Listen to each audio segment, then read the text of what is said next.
Bismillahirrahmanirrahim. Assalamualaikum warahmatullahi wabarakatuh.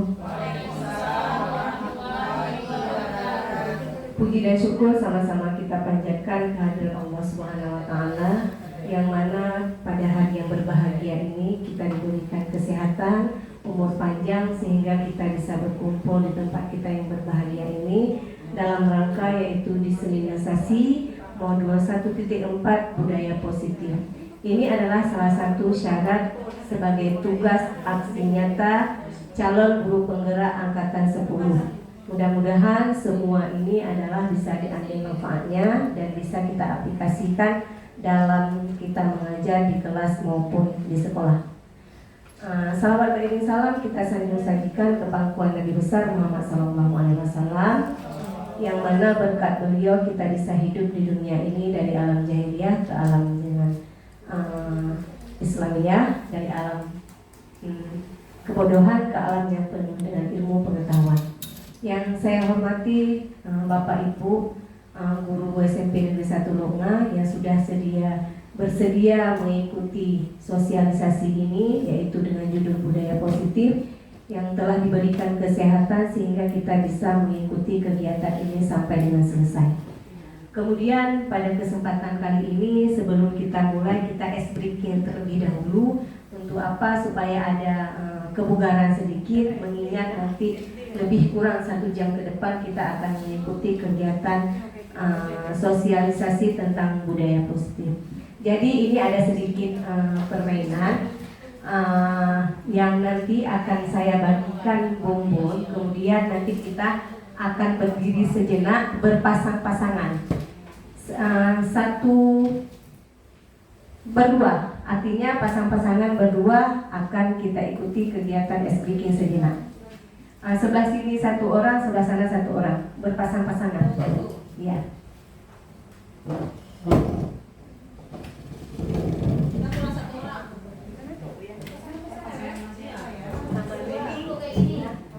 Bu Ina sama Bu Anna, nanti Ibu berdua-dua terus. Enggak, ke depan sini Beri. Berdiri sejenak, kita akan ice breaking, mengingat ini hampir siang, jadi ada kebugaran sedikit. Tidak ada pasangan ya? Sini. Ini. Ya, berhadapan. Ya, berhadapan di sini. Nggak apa-apa, Ina sini aja.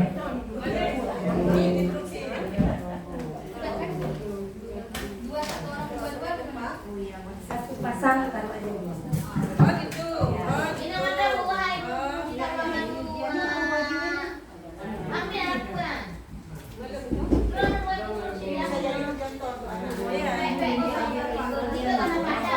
Tolong Bapak berdiri sebentar, Bapak Ibu sebentar sejenak saja sebelum kita mulai.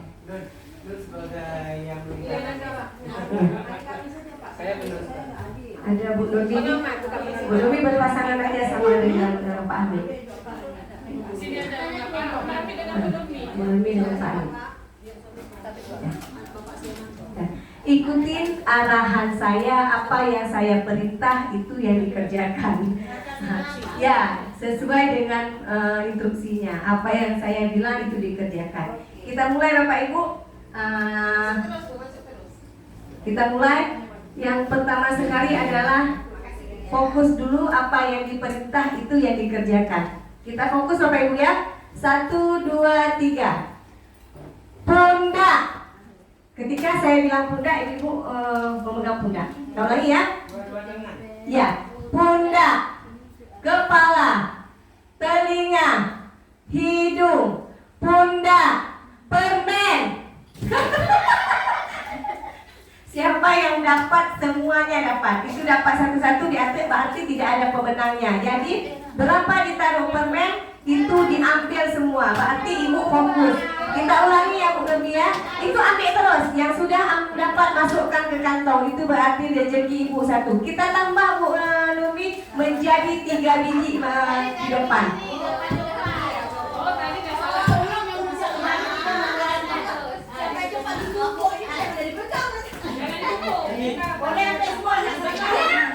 Karena itu siapa cepat dia dapat.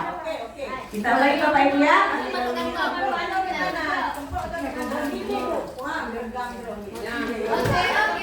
Oke, dengan perintah mata, telinga, pundak, lutut, kepala, mata, pundak, permen. Ada yang dapat semua? Itu berarti siapa yang tidak dapat, tidak fokus dan tidak konsentrasi. Sudah cukup Bapak Ibu ya. Saya kira sudah banyak bukunya di kantong. Bisa nanti sambil mengikuti sosialisasi ini. Boleh makan permen. Ya. Baiklah Bapak Ibu.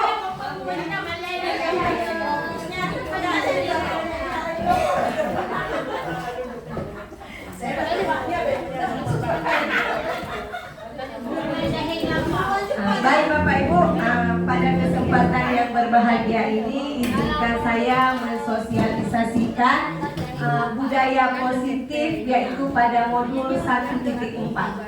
Kemudian ini adalah filosofi Ki Hajar Dewantara. Menurut Ki Hajar Dewantara, pendidikan adalah menuntun segala kodrat yang ada pada anak-anak agar mereka dapat mencapai keselamatan dan kebahagiaan yang setinggi-tingginya baik sebagai manusia maupun sebagai anggota masyarakat. Menurut si Ki Hajar Dewantara ini, pendidikan adalah menuntun segala kodrat, baik itu kodrat alam maupun kodrat zaman. Pendidikan itu hanya suatu tuntunan di dalam hidup tumbuhnya anak-anak kita. Artinya di sini bahwa hidup tumbuhnya anak itu terletak di luar kecakapan atau kehendak kita kaum pendidik atau guru.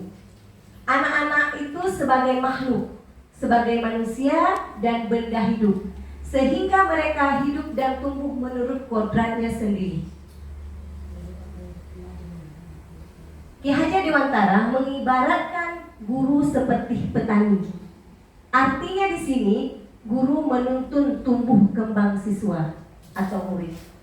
Kedua, guru bisa menuntun siswa ke arah yang lebih baik sesuai kekuatan kodrat anak. Namun, tak bisa mengubah jati diri anak seperti yang diharapkan guru. Sedangkan si petani menuntun tumbuh kembang padi. Petani bisa memperbaiki kondisi tanah, memelihara, memberi pupuk, basmi penyakit, dan lain-lain sebagainya. Namun, tak bisa mengubah padi menjadi jagung atau sebaliknya, atau lainnya. Dia tanam padi, akan tumbuh padi. Dia tanam jagung, akan tumbuh jagung. Topik utama dalam budaya positif ini ada 6.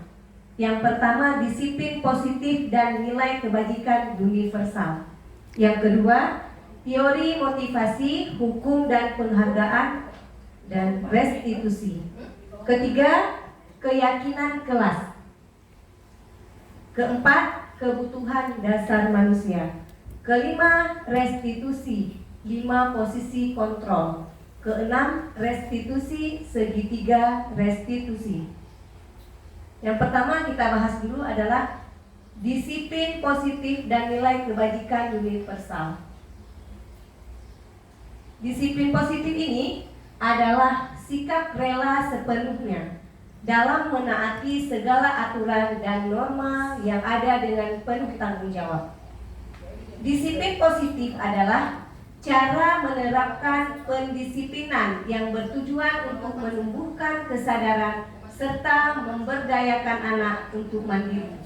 Disiplin positif ini dilakukan supaya anak melakukan sesuatu bukan karena ditakut-takuti dengan hukuman, ancaman, atau karena dijanjikan sogokan atau hadiah. Namun, disiplin positif ini harus dengan kesadaran sendiri, tanpa melihat orang, tanpa harus dikasih hukuman, tanpa harus dikasih penghargaan. Disiplin itu harus dimulai dari internal terlebih dahulu. Kemudian, pendisiplinan yang dilakukan kepada anak seharusnya membuat anak merasa kedekatan yang erat dengan guru dan bukan menjauhkan relasi antara guru dan anak. Ketika guru melakukan pendisiplinan, anak perlu diajarkan untuk memahami bahwa hal itu dilakukan untuk kebaikan mereka. Pendisiplinan dilakukan guna membekali mereka dengan sikap yang berguna bagi mereka di masa yang akan datang. Kalau kita lihat di sini, penting disiplin itu. Komponen dalam disiplin ini ada 4 ini. Menetapkan tujuan pendidikan untuk jangka panjang. Guru perlu memiliki gambaran mengenai apa tujuan pendidikan yang dilakukan. Pemecahan masalah bersama. Penyelesaian yang dilakukan yaitu melalui proses pemecahan masalah yang hangat dan rasional, bukan dengan hukuman. Jadi masalah itu kita pecahkan bukan dengan kita kasih hukuman, tapi bagaimana mencari solusi, bagaimana yang terbaik. Kemudian kehangatan dan kejelasan. Menerapkan disiplin positif perlu dilakukan dengan suasana yang hangat, di mana anak-anak merasa dihormati, dipahami, dipercaya, aman, dan dicintai. Selanjutnya, empati terhadap anak. Kalau kita merasa ada empati terhadap anak, maka anak sebaliknya ke kita. Empati dalam penerapan disiplin positif dibuktikan dengan kemauan guru dalam memahami anak.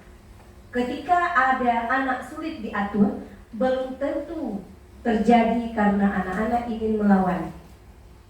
Nah, guru kadang anak memiliki alasan sehingga mereka menunjukkan sikap seperti itu.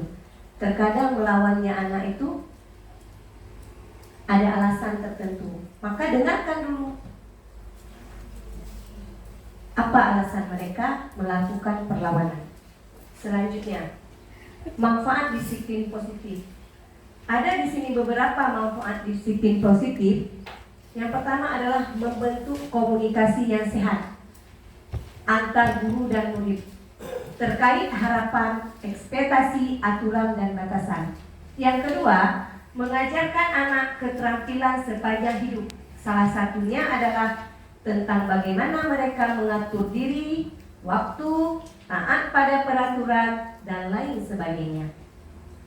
Yang ketiga, membuat anak semakin percaya diri dengan kompetensi yang dimiliki, sehingga siap menghadapi tantangan di masa yang akan datang. Yang keempat, membentuk karakter anak yang berempati, sopan, saling menghargai, menolong, dan memperlakukan orang lain dengan cara yang sama. Nah, bagaimana cara menerapkan disiplin positif pada anak? Ada beberapa cara di sini membuat anak itu disiplin positif. Salah satunya adalah buat aturan dan kesepakatan bersama.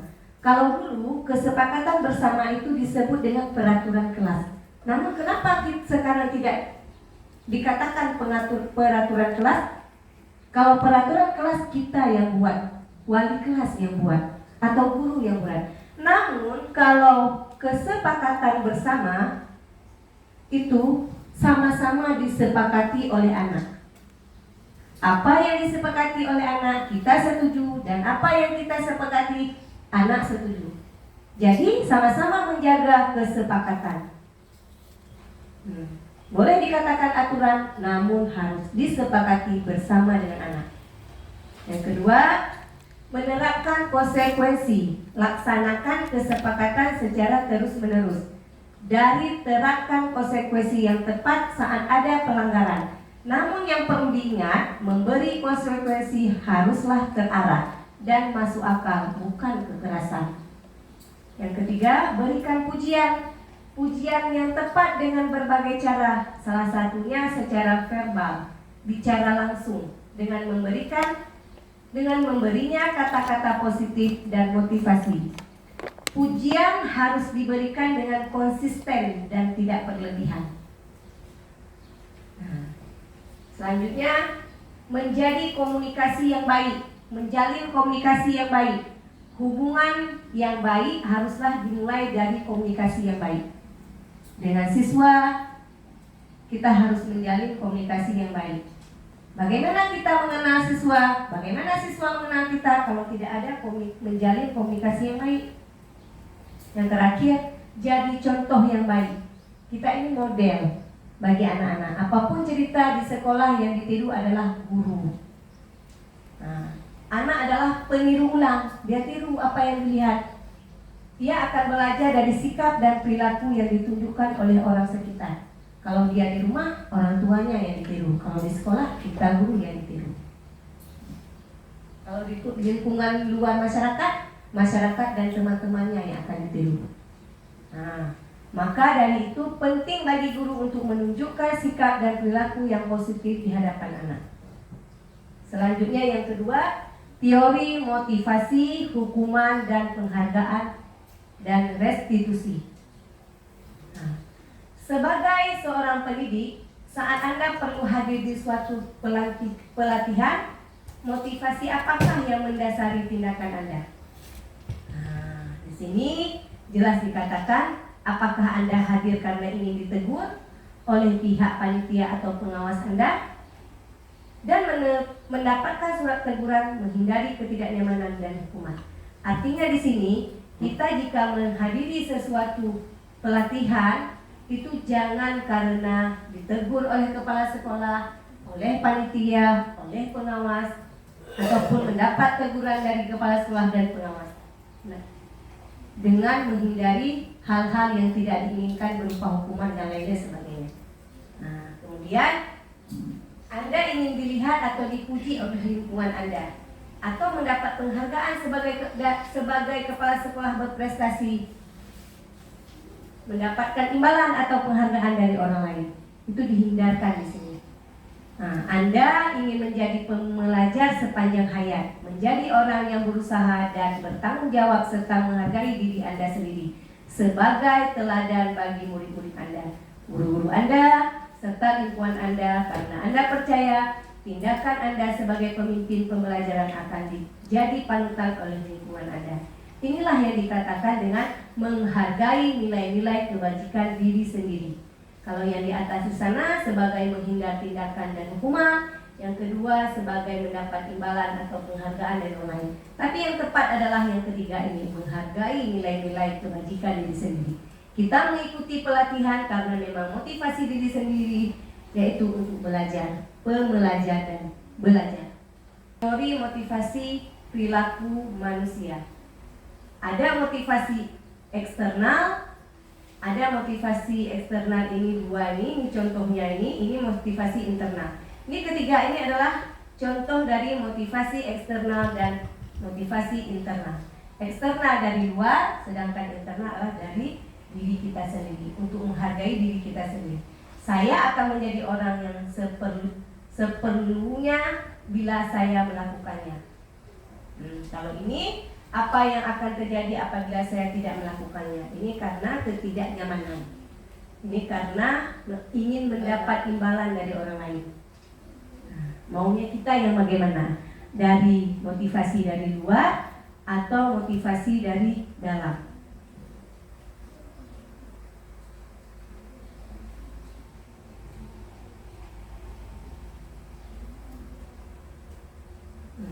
Tadi terlewatkan sedikit bahwa nilai-nilai kebajikan universal itu ada 6 nilai. Persis seperti elemen profil pelajar Pancasila. Ada 6 di sini: beriman, bertakwa kepada Tuhan Yang Maha Esa dan berakhlak mulia. Kemudian berkebinekaan global, gotong royong, mandiri, kreatif, bernalar kritis. Ini gambar seorang tokoh pendidikan yaitu Ki Hajar Dewantara. Ini adalah merdeka. Merdeka menurut Ki Hajar Dewantara itu adalah tidak hanya terlepas dari perintah, akan tetapi juga cakap buat memerintah diri sendiri. Kemudian di sini ada yang namanya teori hukuman atau konsekuensi.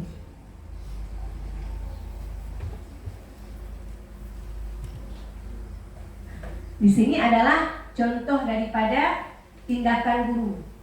Apakah termasuk hukuman atau konsekuensi? Contoh satu saya baca, mencatat 100 kali di dalam buku kalimat saya tidak akan terlambat lagi. Ini contoh dari tindakan guru ketika ada anak yang terlambat karena terlambat ke sekolah. Ini dikatakan sebagai hukuman. Nah, anak yang terlambat sekolah kita suruh tulis di buku saya tidak terlambat lagi datang ke sekolah. Itu 100 kali itu kita tulis. Itu bukan konsekuensi tapi hukuman. Alangkah baik ini yang namanya hukuman. Cara-cara kita yang dahulu ini itu kita hilangkan. Nah, kemudian lari mengelilingi lapangan basket 2 kali karena terlambat hadir di sekolah. Itu termasuk dalam hukuman. Saya juga pernah melakukan dulu. Artinya ketika siswa saya terlambat masuk di jam pelajaran saya suruh post up. Ternyata itu salah Bapak Ibu. Itu tidak sesuai dengan keyakinan kita profil pelajar Pancasila. Nah, tetapi jika di pelajaran PJOK siswa terlambat masuk di jam pelajaran PJOK, maka guru PJOK mengarahkan anak keliling 10 kali lapangan bola atau lapangan basket. Itu apa? Konsekuensi, bukan hukuman. Kenapa? Apa bedanya? Karena memang jam pelajaran PJOK patut diberikan konsekuensinya berupa olahraga. Saya dulu nggak tahu juga yang mana hukuman, yang mana konsekuensi. Bahwa selama ini saya salah persepsi. Jadi mudah-mudahan dengan kita belajar ini kita bisa merubah diri kita sendiri sedikit-sedikit. Posisi kontrol kita sebagai guru, yang posisi terbaik adalah sebagai manajer. Kenapa sebagai manajer? Guru berbuat sesuatu bersama dengan murid, mempersilakan murid mempertanggungjawabkan perilakunya, mendukung murid agar dapat menemukan solusi atas permasalahannya sendiri. Posisi manajer dapat membantu murid bertanggung jawab atas diri mereka sendiri dan menjadi manajer bagi mereka sendiri. Nah, di sini kenapa kita dikatakan tadi sebagai posisi yang terbaik adalah posisi manajer. Kita adalah memposisikan menjadi manajer yang baik, yang bisa menjadikan murid itu bertanggung jawab, untuk membantu dia bertanggung jawab. Kita mengatur bagaimana yang baiknya bagi siswa. Boleh nggak kalau misalnya ada pertanyaan, boleh nggak kita sebagai guru menjadi teman? Boleh-boleh saja. Nah, menjadi teman sebagai kita guru menjadi teman untuk muridnya boleh-boleh saja. Ada kalanya kita boleh menjadi teman, ada kalanya kita menjadi pemantau. Kita pantau siswa kita. Ada kalanya perlu kita menjadi teman buat murid, ada kalanya perlu menjadi pemantau. Tetapi di dalam keenam tadi yang terbaik adalah manajer. Kadang-kadang kalau kita menjadi teman, sering menjadi teman, dijadikan teman oleh murid, kadang-kadang tidak dihargai lagi karena dianggap kita sudah dekat sekali dengan mereka. Nah, ada kalanya kita dijadikan sebagai teman, ada kalanya dijadikan sebagai pemantau. Nah, selanjutnya yang keenam ada restitusi segitiga. Segitiga restitusi. Nah, ini ada yang berpendapat bahwa telah merancang sebuah tahapan untuk memudahkan para guru dan orang tua dalam melakukan proses untuk menyiapkan anaknya untuk melakukan restitusi, bernama segitiga restitusi. Nah, ini dia adalah segitiga restitusi. Di segitiga restitusi ini adalah ada 3 hal di sini. Yang pertama adalah menstabilkan identitas. Yang kedua, validasi tindakan yang salah. Yang ketiga, menanyakan keyakinan. Ini adalah cara menyelesaikan masalah siswa. Proses menciptakan kondisi bagi murid untuk memperbaiki kesalahan mereka sehingga mereka bisa kembali ke kelompoknya dengan karakter yang lebih kuat. Nah, ini ada salah satu contoh kasus. Si Rafa tidak terima tugas dan pekerjaannya sering dicontek oleh temannya. Ia marah dan tidak dapat menahan emosinya. Nah, ini ada kasus, saya pernah menemukan kasus ini, saya videokan. Kemudian ini adalah contoh dari simulasi penyelesaian kasus dengan penerapan segitiga restitusi. Bisa kita nonton bagaimana saya menyelesaikan kasus segitiga restitusi ini. Nah, ini ketika ada kasus ini, saya menanyakan kenapa alasan si Rafa dia marah kepada temannya sampai dia memukul meja. Dia menjawab bahwa dia marah karena seringkali kawannya menyontek punya dia, sehingga dia kehilangan kesabaran. Jadi saya tanya kemudian kepada si Rafa, kira-kira apa ya keyakinan kelas kita yang sudah kita sepakati bersama? Menyayangi kawan sesama di dalam kelas. Dia menyadari bahwa kesalahan dia memukul meja sampai marah kepada kawannya itu karena dia tidak sabar dan memarahi kawannya. Saya tanya lagi kepada kawannya, kira-kira ada nggak mau perubahan? Ada yang dia mau dirubah? Ada Bu, ternyata perubahan yang dia ingin ubahkan adalah keyakinan dari kelas tadi, yaitu tidak menyayangi kawannya sampai dia marah berlebihan. Apa yang ingin dia rubah? Yang ingin dia rubah adalah tetap dia lebih bersabar. Jadi dengan solusi begitu kita ambil, maka anak tersebut akan merasa dirinya bahwa ada kesalahan juga, tidak bersabar. Wajar-wajar saja si Rafa marah karena sudah menyontek punya dia. Nah, tetapi namun di sini kita sudah sepakati bahwa keyakinan kelas kita menyayangi teman sekelas. Di sini si Rafa tidak menyayangi teman sekelas, tidak menghargai. Karena kenapa? Dia marah. Maksudnya dia marah. Wajar saja dia marah karena sudah dicontek tugas dia. Tetapi di sini keyakinan kelas menyayangi teman dan bersabar itu kurang diterapkan oleh si Rafa. Maka dia di sini menyesal, ingin merubah bahwa kedepannya ketika hal tersebut terulang kembali, dia akan berusaha memperbaiki diri dengan lebih bersabar. Makanya di sini perlu adanya keyakinan kelas dan kesepakatan kelas bersama dengan wali kelas, guru yang lain, dan seluruh siswa yang berada di kelas tersebut. Nah, kemudian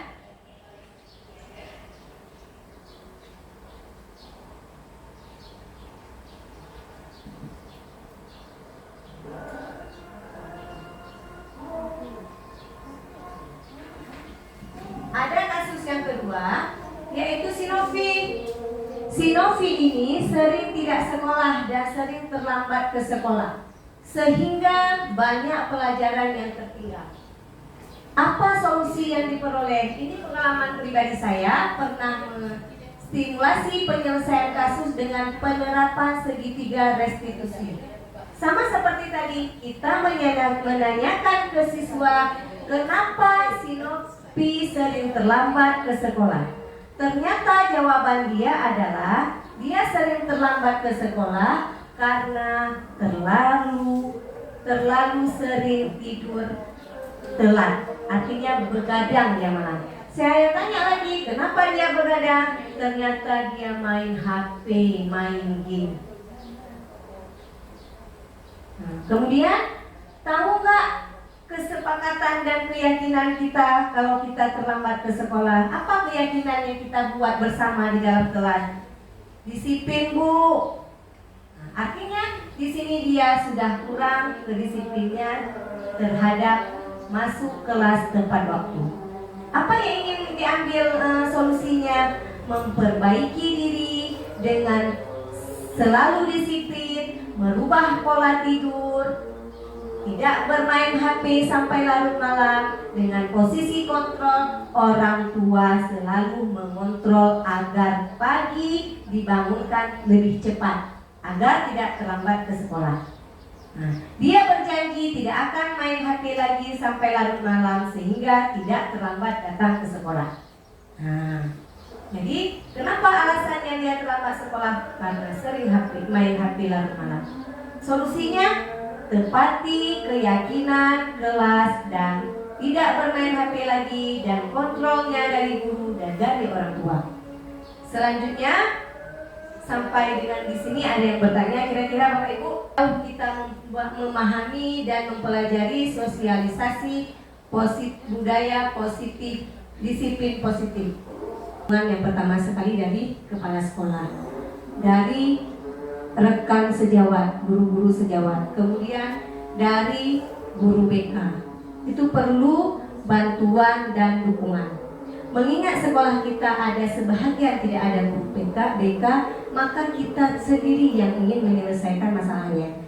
Waktunya, saya rasa dengan begitu padat, jadwal kita sampai 24 jam per minggu, saya rasa ada waktu ketika pulang sekolah, itu senggangkan waktu 15 menit. Senggangkan waktu 15 menit, panggil dia ke ruang tertutup, artinya yang tidak didengar oleh guru lain dan tidak didengar oleh temannya lain. Coba cari solusi dengan langkah-langkah segitiga restitusi. Dengan langkah-langkah segitiga restitusi itu memvalidasi identitas, kemudian mencari di mana kesalahan, kemudian menyimpulkan di mana permasalahan atau mencari solusinya. Alangkah baiknya itu di jam terakhir jam pulang.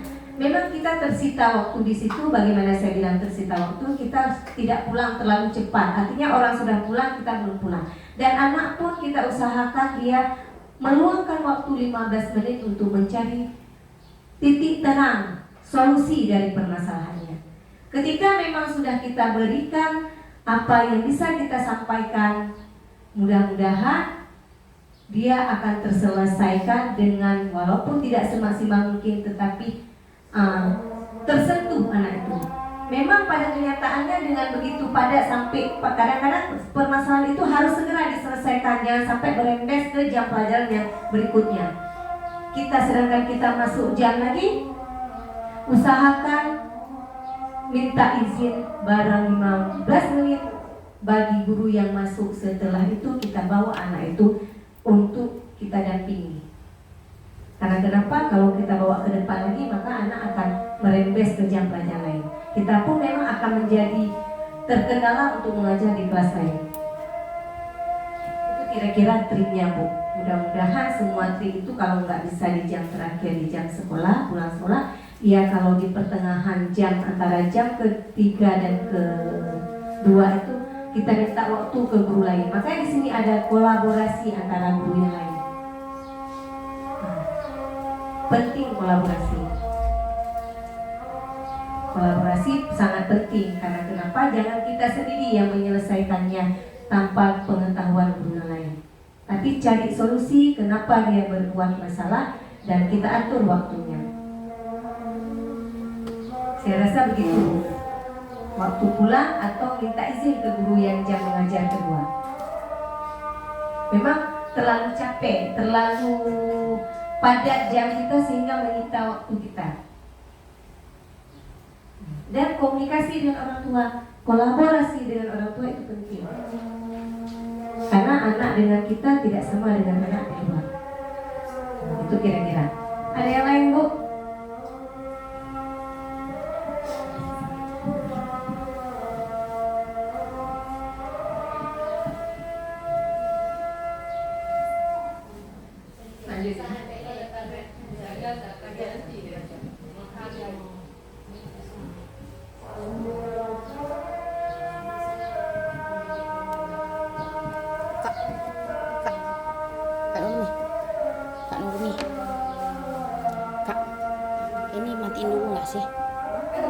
Gak usah. Gak usah matiin berarti kan?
duduk aja.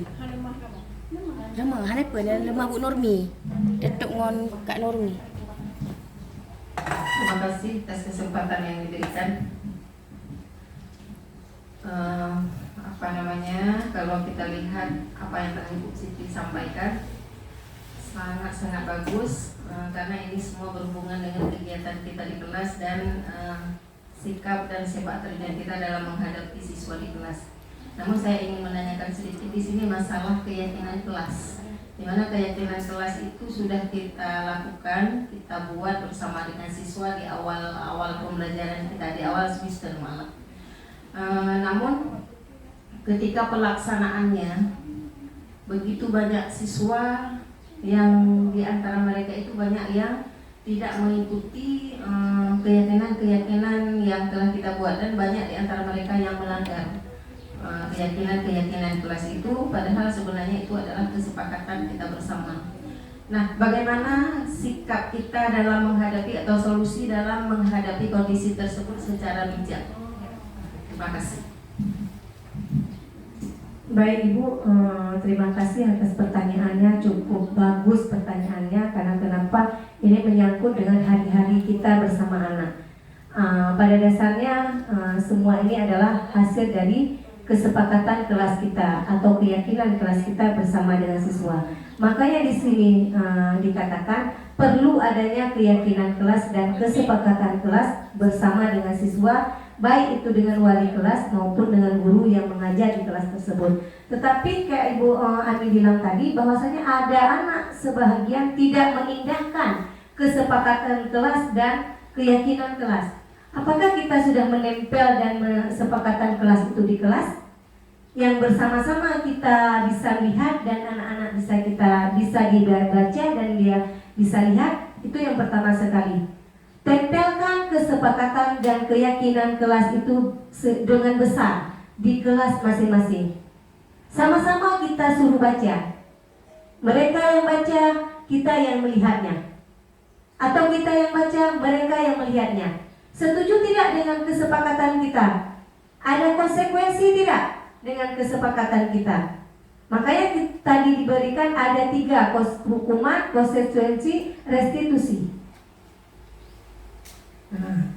Di situ perlu ditinjau kembali di kelas-kelas, perlu ditempel itu yang namanya kesepakatan kelas dan keyakinan kelas. Jika anak pada saat sudah ditempel kesepakatan kelas tersebut, jika ada salah satu dari siswa kita melanggar atau tidak mengindahkan kesepakatannya, solusi atau cara mengatasinya dengan segitiga restitusi. Bagaimana segitiga restitusi? Memvalidasi identitas, mencari kesalahan siswa, kemudian mencari solusi apa yang perlu diperbaiki. Seperti kasus Sidafa tadi dan Sinovi, panggil anak tersebut. Kita tahu ke alasan tersebut dia melanggar kesepakatan kita? Tidak tahu kan? Kalau kita nggak menanyakan, tanyakan kepada anak dengan pertanyaan-pertanyaan yang menyinggung atau pertanyaan-pertanyaan yang sesuai dengan segitiga restitusi. Tahu akar masalah, menyadarkan anak tentang perbaikan masalah, mencari solusi bersama. Tanyakan dulu kepada anak, kira-kira dia ada solusi sendiri nggak untuk menyelesaikan masalah tersebut. Ketika anak tidak mempunyai solusi sendiri, kita yang memberikan solusi kepada anak. Itu dia. Maka kita belum coba yang namanya segitiga restitusi, belum kita coba. Walaupun ada kita coba cuma 2 hal. Validasi identitas dan pertanyaan-pertanyaan alasan. Tetapi pemecahan masalah solusinya dan kita tanya kepada anak, apa keyakinan kelas kita kemarin kita sepakati, tidak pernah kita tanyakan. Kalau mencari kenapa itu pasti ada. Pakon hanaja telat hatro, pakon menyontek, pakon ada, saya rasa. Tanpa kita sadari kita bahwa sudah menggunakan langkah segitiga restitusi kita gunakan. Tetapi yang terakhir yang kita tidak gunakan, pertanyaan keyakinan kelas. Saya sendiri pribadi nggak pernah saya tanyakan, apa nak keyakinan dan kesepakatan kelas kita? Nggak pernah, Bu. Saya sendiri nggak pernah saya tanya. Kalau yang kedua itu ada, tapi keyakinan kelas nggak pernah kita tanya. Seandainya kita tanya keyakinan kelas ke depan, mohon kita buat semua keyakinan kelas kita, kesepakatan kelas kita tanya, kita ulang. Jadi dia merasa nanti merasa bersalah. Oh iya Bu ya, keyakinan kelas kita dan kesepakatan kelas kita bahwasanya kalau misalnya dia terlambat sekolah, kita contohkan, kita disiplin bukan, masuk kelas tepat waktu kan, tapi saya nggak masuk kelas tepat waktu kan. Kita tanya lagi, kira-kira kamu mau memperbaiki nggak kesalahan kamu? Mau Bu? Dengan cara bagaimana kamu memperbaiki kesalahan kamu? Dengan cara begini. Kalau nggak tahu Bu, dengan cara apa kita beri solusi? Karena motivasi itu ada dua, dari intrinsik dan eksternal atau dari luar. Itu kira-kira Bu. Nah, coba ke depan tanyakan keyakinan yang sudah kita sepakati. Nah, insya Allah saya sendiri kemarin sebelum mempelajari modul ini, keyakinan apa ya? Kayak mana yang dikatakan keyakinan? Rupanya dikesepakatin dulu dengan anak. Gitu kira-kira. Ada yang lain Bu? Oke, satu pertanyaan lagi. Ini saya lihat Bu, Eli ingin menanyakan. Ini ada Bapak, saya ingin menyambung yang tadi sedikit. Ini masalah yang kesepakatan kelas ini kan. Assalamualaikum warahmatullahi wabarakatuh. Sebenarnya ini bukan pertanyaan ya Bu Siti, tapi ingin menyambung sedikit atas pertanyaan dari Bu Aminah.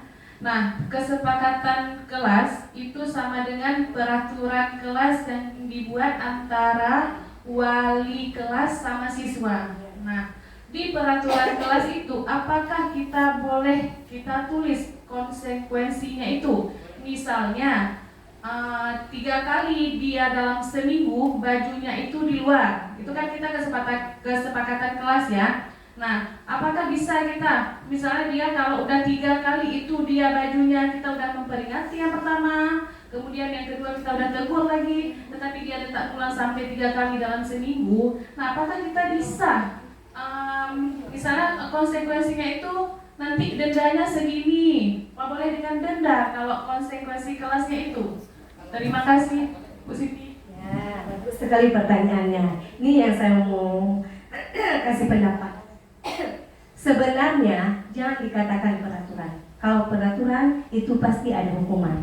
Nah, yang namanya peraturan ada hukuman. Tapi kalau kesepakatan, keyakinan itu tidak ada hukuman. Tapi ciptakan dulu motivasi diri. Dimulai dari motivasi dulu, motivasi dari diri dan motivasi dari luar.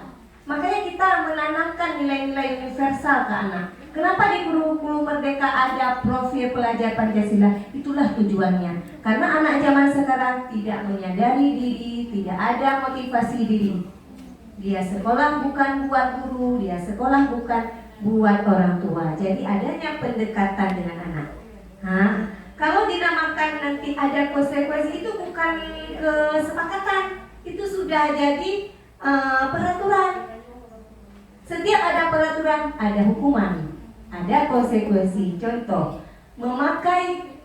naik kendaraan memakai helm. Kalau tidak pakai helm ditangkap polisi. Kita sudah mengikuti peraturan, bukan memakai helm untuk menjaga keselamatan kepala kita. Karena kenapa? Kita mengingat peraturan didenda, dirazia, ditangkap, bayar uang. Karena kenapa? Tidak ada motivasi dalam diri sendiri menjaga tubuh sendiri.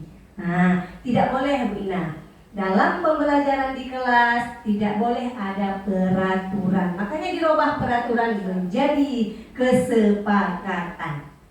Nah, boleh saja dikasih konsekuensi, tapi tidak berupa hukuman, berupa ganti. Contoh, si Ani merobek buku si Ana. Konsekuensinya apa? Mengganti buku si Ana yang telah robek. Itu sah-sah saja.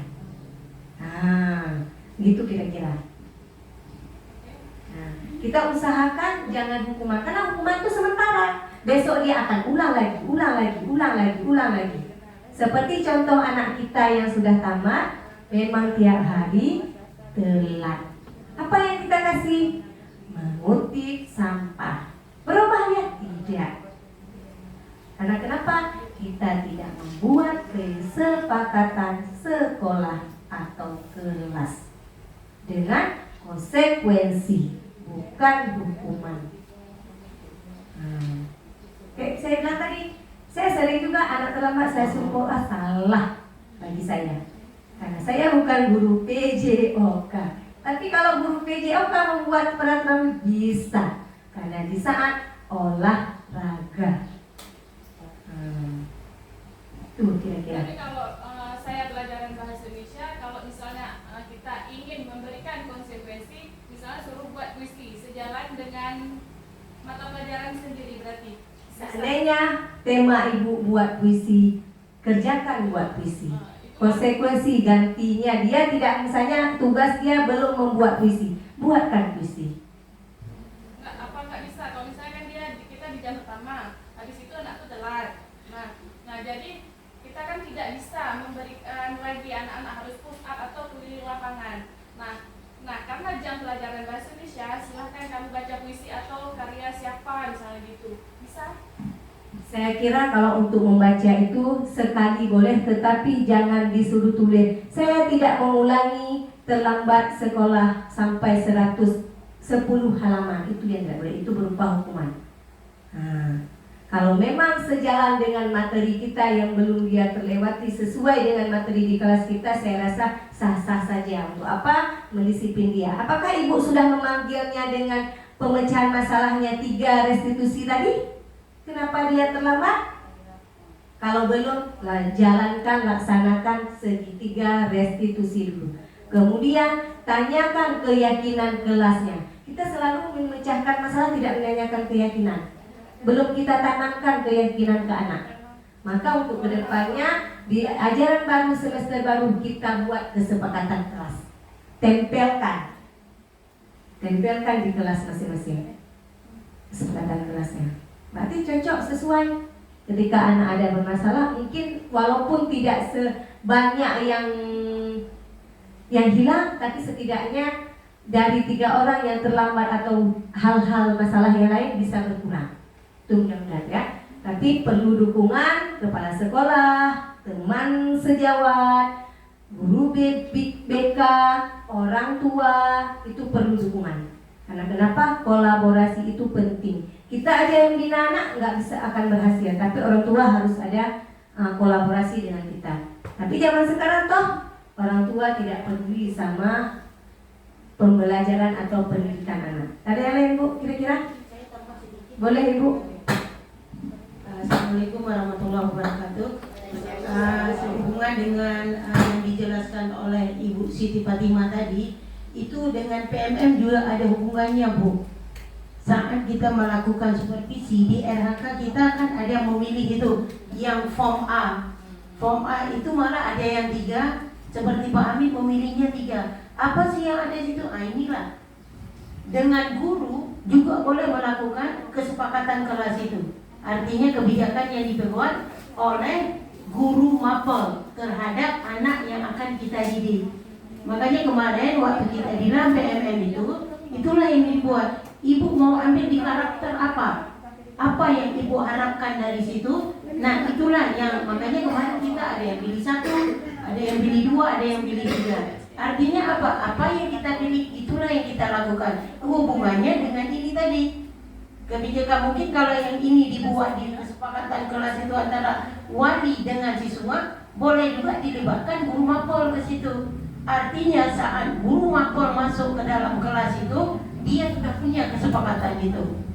Jadi nanti tergantung ibu melakukannya apa. Artinya itu tadi seperti Ibu Siti bilang, tidak dalam membentuk hukuman atau sanksi. Kalaupun sanksi itu harus sanksi yang mendidik anak itu, tidak boleh mencelakakan. Oh ya, mungkin demikian tambahannya aja.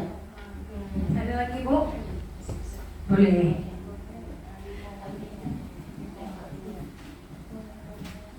Terima kasih. Assalamualaikum warahmatullahi wabarakatuh. Terima kasih Ibu Siti atas paparannya yang sangat baik dan menarik dan sangat menjadi pembelajaran bagi kita, terutama di kelas dalam menghadapi siswa. Dari banyak paparan, mungkin sangat banyak yang ingin saya tanyakan. Cuma satu hal tadi yang tertarik saya tentang masalah Rafa. Ini juga ada kaitannya dengan yang ditanyakan oleh Mas Hitan tadi.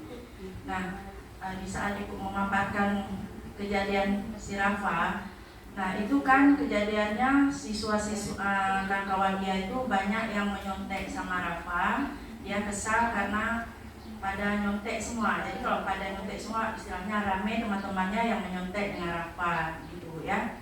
Nah, berkaitan dengan pertanyaan Bu Masita tadi, Ibu mengarahkan kita mencari jam kosong agar tidak mengganggu pelajaran, istilahnya atau jam pulang atau bagaimana.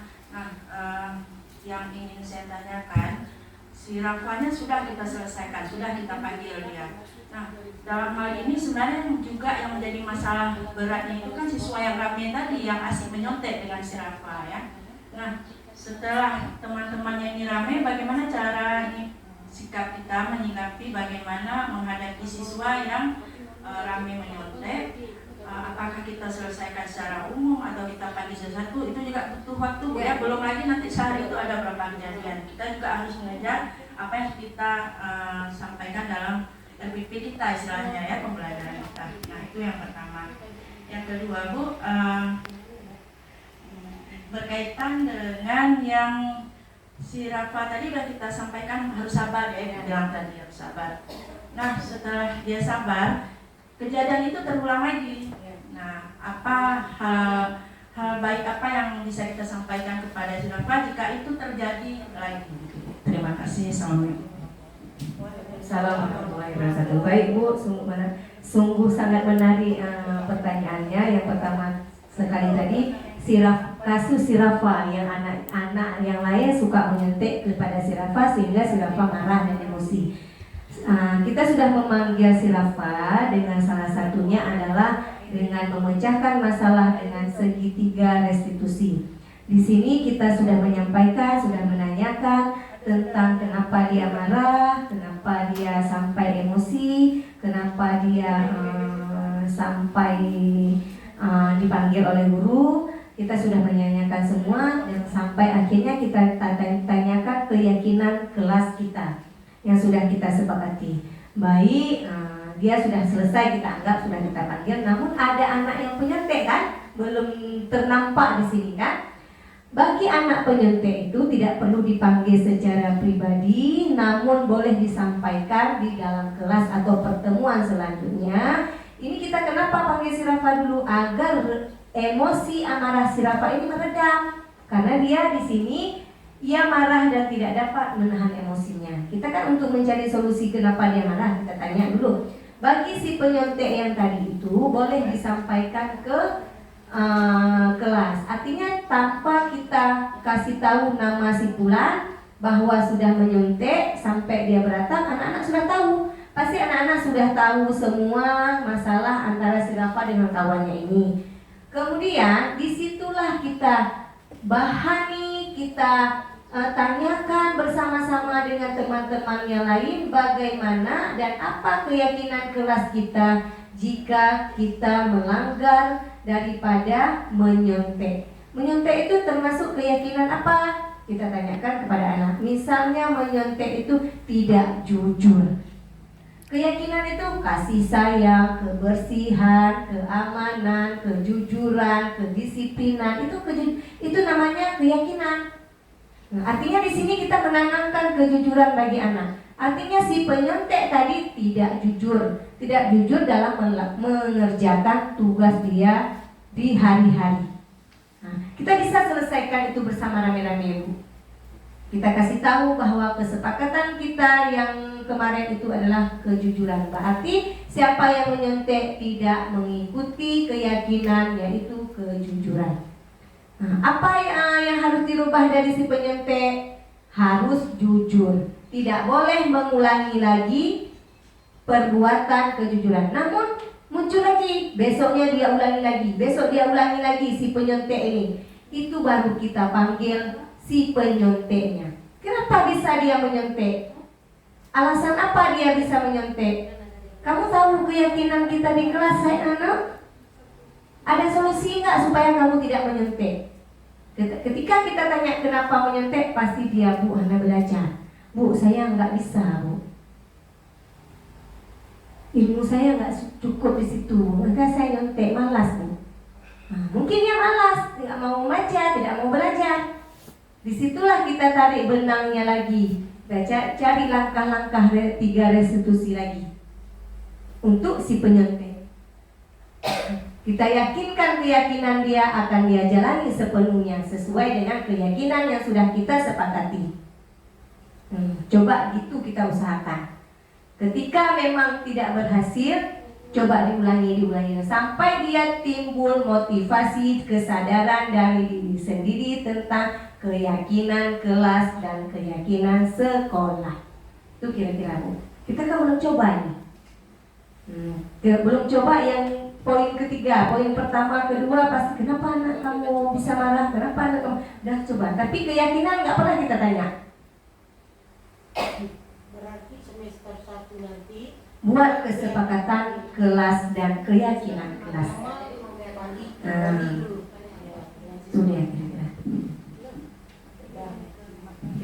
Jadi saya rasa cukup sekian pada hari kesempatan yang berbahagia ini. Lebih dan kurang saya mohon maaf. Mengingat waktu sudah jam 1, saya kembalikan ke Bu Nurmi. Lebih dan kurang saya mohon maaf. Wabillahi taufiq wal hidayah. Wassalamualaikum warahmatullahi wabarakatuh.